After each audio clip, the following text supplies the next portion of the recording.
રાયસણમાં વડાપ્રધાન નરેન્દ્ર મોદી પહોંચી ચૂક્યા છે। આપ જોઈ શકો છો વડાપ્રધાનનો કાફલો અહીં આવી ચૂક્યો છે। રાયસણમાં તેમનું નિવાસસ્થાન છે। તેમના માતા છે આ રેન્જ રોવર કાર છે, એમાં જ નરેન્દ્ર મોદી જે છે એ બેઠા છે। આ દ્રશ્યો બતાવી રહ્યા છે, લોકોને જે અભિવાદન કરી રહ્યા છે અને જે ખાસ વડાપ્રધાન નરેન્દ્ર મોદી જે છે હાથ હલાવી અભિવાદન કરી રહ્યા છે અને એ પ્રમાણેના વડાપ્રધાન નરેન્દ્ર મોદી જે આ દ્રશ્યો છે એ લોકોને મળી રહ્યા છે। એ હાલ હીરાબાના નિવાસસ્થાન ખાતે આવી પહોંચ્યા છે અને જે પ્રમાણેના આ દ્રશ્યો છે એ વડાપ્રધાન નરેન્દ્ર મોદી આજે પોતાની માતા હીરાબાના આશીર્વાદ મેળવવા માટે ખાસ અહીંયા આવી પહોંચ્યા છે। ત્યારના આ દ્રશ્યો છે કે ત્યાં જે હાલ કાર છે એમની જે દિલ્હીથી એમની પ્રોટોકોલ પ્રમાણેની કાર છે એ લઈને ખાસ આવ્યા છે। કોઈ પણ જે પ્રોટોકોલ છે એ નથી અહીંયા રાખવામાં આવ્યો અને ત્યારના આ દ્રશ્યો છે હવે હીરાબાના આશીર્વાદ મેળવવા માટે વડાપ્રધાન નરેન્દ્ર મોદી એમના નિવાસસ્થાને પહોંચ્યા છે। આ દ્રશ્યો જોવા મળી રહ્યા છે કે ત્યાં હીરાબા જે હવે કારમાંથી જ વડાપ્રધાન નરેન્દ્ર મોદી બહાર નીકળી રહ્યા છે અને જે પ્રમાણેના આ દ્રશ્યો છે એ જોવા મળી રહ્યા છે। વડાપ્રધાન નરેન્દ્ર મોદી પોતાના માતા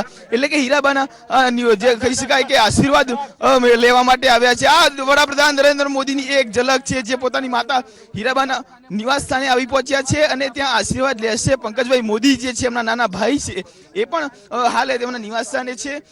હાલ જે પોતે વડાપ્રધાન નરેન્દ્ર મોદી નિવાસ સ્થાનની અંદર પ્રવેશી ચૂક્યા છે એ લગભગ 5 થી 7 મિનિટ જેટલો સમયગાળાની અંદર તે આ નિવાસસ્થાને રોકાશે ખાસ અને ત્યારબાદ તેઓ સીધા અમદાવાદ એટલે કે રાણીપ વિસ્તારની અંદર આવેલી નિશાન સ્કૂલની અંદર મતદાન કરવા જશે। પરંતુ હાલ જે છે આ દ્રશ્યો છે ખૂબ જ મહત્વના દ્રશ્યો છે જે વડાપ્રધાન નરેન્દ્ર મોદી 2014ની લોકસભાની ચૂંટણી પૂર્વે પણ મતદાન કરવા જાય પહેલા અહીંયા આશીર્વાદ મેળવવા માટે આવ્યા હતા અને પોતે વિજયી બની અને ખાસ દિલ્હીમાં વડાપ્રધાન તરીકે એ જાહેર થયા હતા। તે ત્યારના પછી એકવારના આ દ્રશ્યો છે કે જ્યારે લોકસભાની ચૂંટણી આવી છે અને પોતે એ આવ્યા છે આશીર્વાદ મેળવવા માટે। હીરાબાની ઉંમર પણ ખૂબ જ જેફ વયની છે અને ત્યારે આ આશીર્વાદ મેળવવા ખૂબ જ જરૂરી છે એટલા માટે વડાપ્રધાન નરેન્દ્ર મોદી અહીંયા આવી પહોંચેલા છે।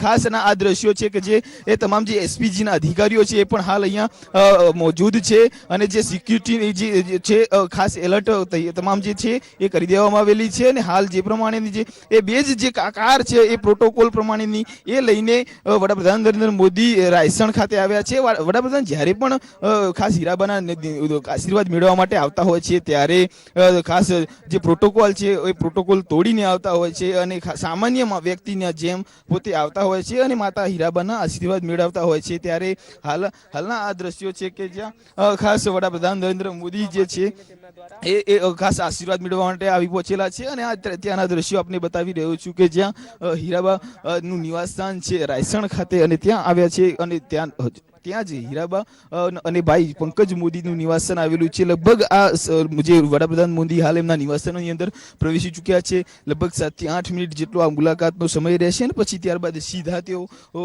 અમદાવાદ શહેર સ્થિત રાણીપ વિસ્તારમાં આવેલી નિશાન સ્કૂલની અંદર જશે અને પોતાનો મતાધિકારનો ઉપયોગ કરી મતદાન કરશે। વહેલી સવારે જ વડાપ્રધાને ટ્વિટર ઉપર એક ટ્વીટ કરી સમગ્ર દેશની જનતાને વોટ એટલે કે મતદાન કરવા માટેની અપીલ કરી હતી અને ત્યારબાદ પોતે જે છે એ રાજભવનથી નીકળી સીધા રાયસણ સ્થિત જે હીરાબાનું જે નિવાસસ્થાન છે ત્યાં પોતે આશીર્વાદ મેળવવા માટે આવી પહોંચ્યા છે। આ તમામ જે એ દ્રશ્યો જે છે એ રાયસણ સ્થિત વૃંદાવન બંગલોઝ એટલે કે માતા હીરાબાનું આ નિવાસસ્થાન છે અને ત્યાં જ આ દ્રશ્યો જોવા મળી રહ્યા છે કે જે વડાપ્રધાનની જે કાર છે એમના નિવાસસ્થાનની બહાર છે અને વડાપ્રધાન પોતે એમના નિવાસસ્થાનની અંદર જઈ માતા હીરાબાના આશીર્વાદ મેળવી રહ્યા છે। એ આસપાસના લોકો પણ જે છે એ સ્થાનિક લોકો જે છે એ પણ એમને મળવા માટે આતુર છે। જે એ ગઈ વખતે પણ જ્યારે આવ્યા હતા ત્યારે એક નાની બાળકીને એ વાલ ભર્યું જે કહી શકાય કે અભિવાદન કર્યું હતું અને ત્યારબાદ તેઓ સીધા આગળના કાર્યક્રમ માટે રવાના થયા હતા। ત્યારે આજે પણ એ પ્રકારના દ્રશ્યો સર્જાશે। ફરી એકવાર એક જે નાની એ બાળકી જે છે અહીંયા જે સ્થાનિક રહે છે એનું રહેઠાણ છે અને ત્યાં ખાસ જે પ્રમાણે વડાપ્રધાન નરેન્દ્ર મોદી હવે ટૂંક જ સમયની અંદર તેઓ ખાસ હીરાબાના નિવાસસ્થાનની બહાર આવશે અને ત્યાંથી સીધા તેઓ અમદાવાદ રાણીપ વિસ્તારની અંદર આવેલ નિશાન સ્કૂલમાં મતદાન કરવા જશે। પરંતુ ત્યાર પહેલાના આ દ્રશ્યો છે કે ત્યાં વડાપ્રધાન નરેન્દ્ર મોદીનું